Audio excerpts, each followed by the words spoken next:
On September 15th, 2019, Ric Ocasek passed at the age of 75. He was a singer, guitar player, writer, producer, but everyone knows him as the frontman for the Cars. Let the good times roll, let them knock you around. That first album, released in 1978, is still a favorite of mine, and an important milestone in the history of rock and roll, ushering in a new wave of artists combining punk rock with synthesizers. Almost every song could be considered a hit, and Rick sang lead vocals on a lot of them. Let the good times roll.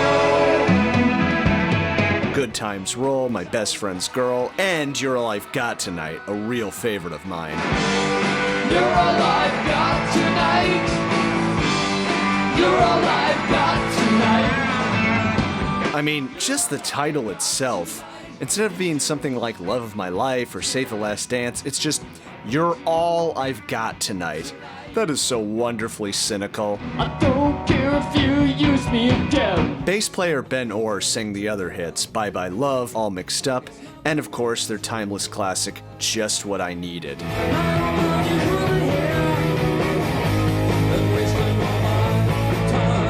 It's worth noting that Rick wrote all of these songs, with only a collaboration from keyboardist Ric Ocasek on Moving in Stereo.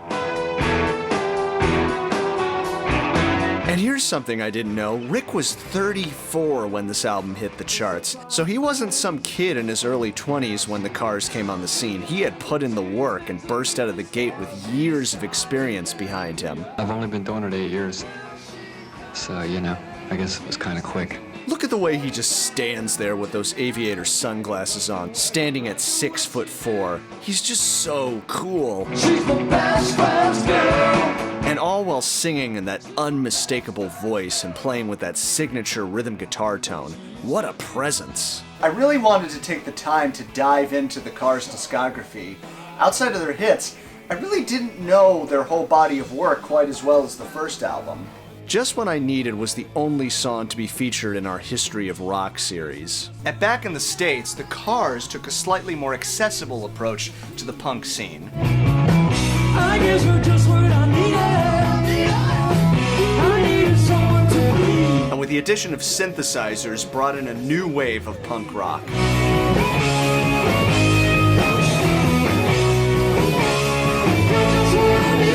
I would have liked to have covered this album some more, but aside from covering all the other artists we had to in the 70s, I didn't really have that much to say about this album, nor do I now. It's a pretty straightforward album, really. You've got drummer Dave Robinson driving those songs with Ben Orr's melodic bass complementing him. You got Rick playing all those classic guitar riffs, Elliot Easton, a very underrated lead guitar player. His solos on You're All I've Got Tonight are some of my favorites.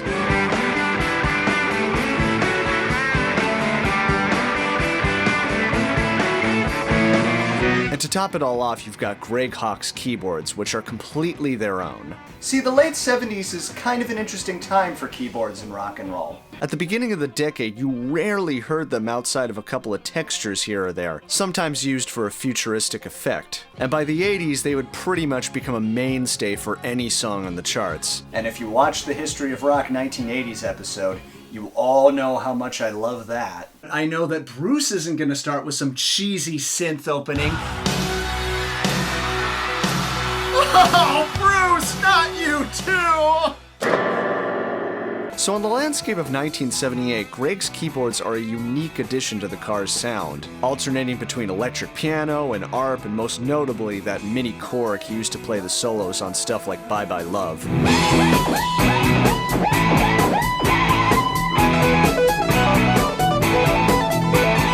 Rick and Ben's voices are so similar and yet so different at the same time. Substitution, mass confusion, clouds inside your head. I thought, it's the best voice I ever heard. You're amazing. We should be in the band. And lend themselves for some distinctive harmonies. It's all mixed up. I especially love the ones at the end of All Mixed Up. She says to leave it to me. Leave it to me.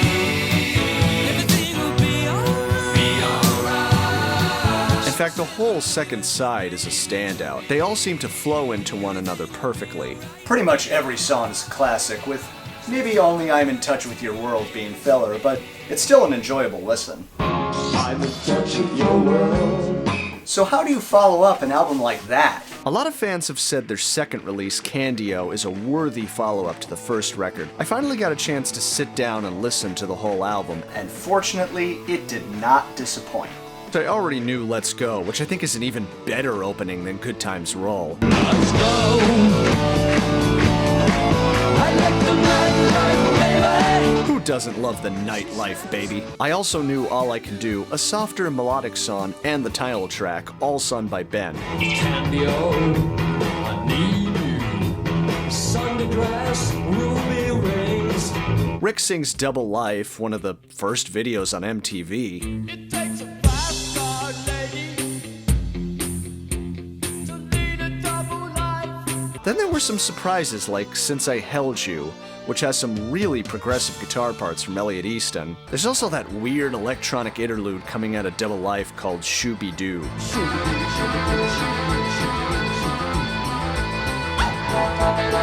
And probably the best song on the album, aside from the opening, and I swear I never heard this song, is Dangerous Type. Rick sings lead on this one, and it might be one of his best. Can I touch you? Are you out of touch? I guess I never noticed that much.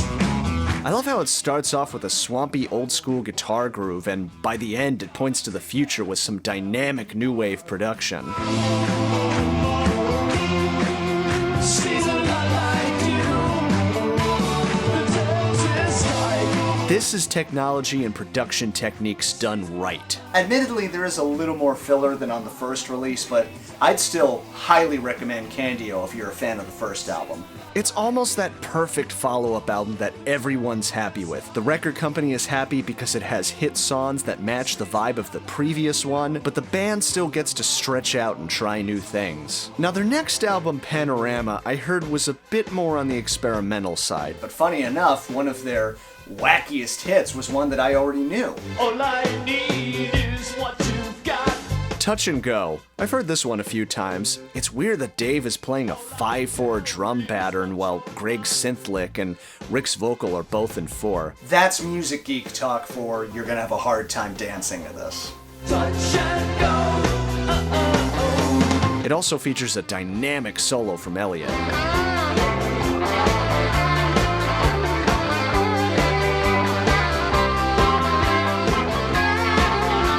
Other tunes I enjoyed were Gimme Some Slack and the album's closer, Up and Down. They always close out with a bang. Still hanging on the line. We wanna go up and down. But the rest of the album didn't really do it for me. I didn't even really care for the opening title track. I appreciate that they're experimenting, but it just didn't leave me with the same impact as the first two albums. I would like to listen to the album again, maybe it'll grow on me. Which is more than I can say for the next release. Dance all night, play all day. Shake It Up? Well, everyone knows that song. It was an MTV staple, but I can't honestly say it's my favorite. Shake it up. Shake it up. And I don't think the band really did either, considering it was around during the Panorama sessions. The lyrics are kinda trite, dance all night. Rick even said he wasn't satisfied with it. Still, it does have a likable, fun quality to it, wrapped in that Ric Ocasek cynical sense of humor. I actually prefer the first track, Since You're Gone. Sit it to dawn. Nights you've been straight. Sit it to dawn. But I quickly realized these songs sounded more like standard contemporary new wave tracks of the time, and didn't have the same punch of You're All I've Got Tonight or Dangerous Type. A few good tunes, but I didn't really dig Shake It Up. So after this, they took a little bit of a break and came back in 1984 with arguably their biggest release, Heartbeat City. Hello. Hello again. And right off the bat, you can tell this is their 80s sellout album. But it's a good 80s sellout album. I really like the song Magic, despite how cheesy it is. Oh, it's magic when I'm with you. Were you really walking on water? Well, it really felt like it. Okay. There's the classic You Might Think, which was a big MTV video. You might think I'm crazy. Hang around with you. And it's interesting to note that Ric sings all of the hits on this album, except for the biggest one, Drive. We're gonna drive you home tonight. This became associated with Live Aid. I should have mentioned it in the 80s video. It's very atypical for the Cars, totally synth-driven, but still has that seductive quality like Every Breath You Take. They also released another single from a greatest hits album called Tonight She Comes. I know tonight she comes. Actually, that joke is too easy. I think by this point in my listen through, I was starting to get a little burnt out, which is probably why I didn't get into their last album as a full band, Door to Door. Although I've heard this is the fans' least favorite, and rightly so. Why don't you stay for a while? Oh, well, it's up to you. It's not terrible, but just as Shake It Up was a product of early 80s new wave, this is a product of late 80s overblown production. And you all know how much I love late 80s production. If you're really curious, you can watch the videos for You Are the Girl and a song titled Strap Me In. Better strap me in. All night long. Gotta Again, that joke is too easy. And that was pretty much the end of the Cars, at least with the original lineup. I thought that, at that point in time, it was a good time to take a break. I think you get in that routine of, record tour. We sort of disbanded quietly. They all left to pursue solo careers, although Ric had already been doing this even before Heartbeat City. He put out a solo album in 1983 called Beatitude. Didn't do too much, but did have some interesting songs, like Something to Grab For. You know, Ric, you're really not making it easy for me to avoid all these lowbrow jokes. He put out 2 more albums, with the song Emotion and Motion being a hit, paired with a really weird music video. But in the 90s, he seemed to focus more on the production end of things. I particularly like to make records for brand new bands. It's easy for me to, figure out what they kind of want to get. I think I'm not too scary to them. Maybe I'm scary looking to them, but I'm not too scary. And ended up producing this little gem.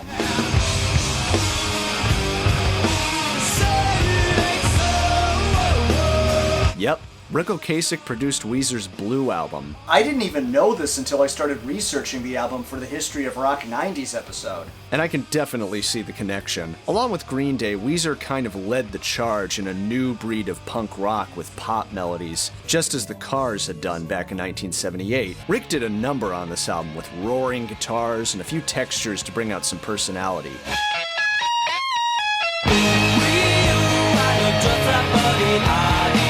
Ric also produced D-Generation's No Lunch, some of the songs off of No Doubt's Rock Steady album, and quite a few others. The idea of a Cars reunion was always talked about, but sadly, Ben Orr died of cancer in 2000 at the age of 53. Glad we're all friends and lived through all that for about 10 years apiece.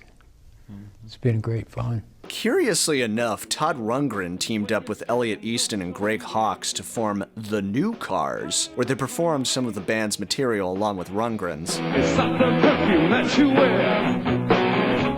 It's not the ribbons in your hair. I actually love when Ric went on to the Colbert Report and made fun of this. Is there anybody you want to put on notice? How about Todd Rundgren? Okay, let's see, I'm not sure if I've got him. Oh, here we go, Todd Rundgren. There you go.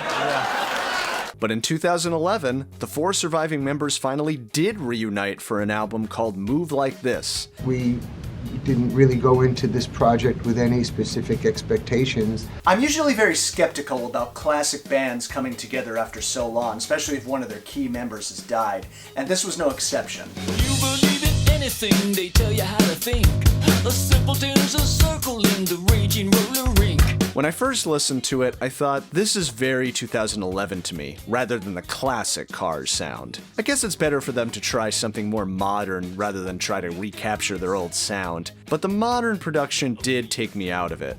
Then I thought, wait a minute, could it be that modern 2000s production is actually trying to sound like the Cars? If so, that just shows what a huge influence the Cars have been on rock and roll from the late 70s up to the modern era.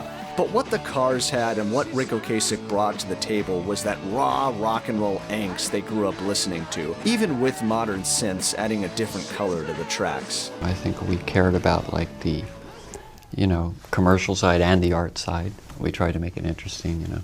When Ric Ocasek died only a few days after any money had died, it was, indeed, the end of an era. Rest in peace, Rick. Thanks for all the great music and memories. Bye.